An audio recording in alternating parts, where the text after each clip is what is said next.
CapEx is simply an abbreviation for capital expenditures. It is different from tenant improvements in that it refers to capital improvements to the building. So for example, we perform radical renovations of lobbies we call lobby-ectomies or radical officectomies. When we do those types of major improvements, a lobby could run up to $1 million easily. We've had lobbies that have gone $1.5 million or $2 million in renovation costs. That is a capital expenditure. It is part of the landlord's basis for his entire investment in the project.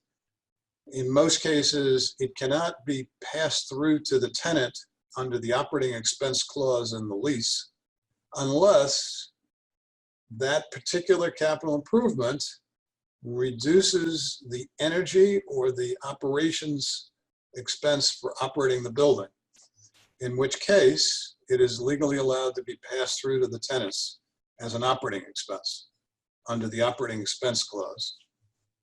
Maintenance is normal and recurring. Every month or every year, you have to perform certain minimum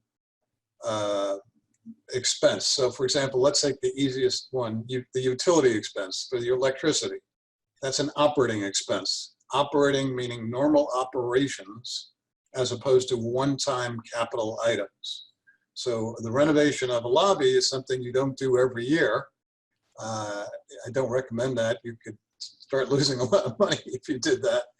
And it's a one-time capital investment, whereas the utility expense in the building is an operating expense because it's a recurring, constant operating expense for the operations, for the normal operations of the building.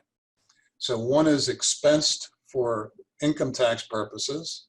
Your operating expense, your utility expense is written off in that year, whereas the investment in the lobby is considered a capital improvement and is depreciated in accordance with some sort of depreciation schedule, which under the most recent tax law, it provides for accelerated depreciation in certain parts of the building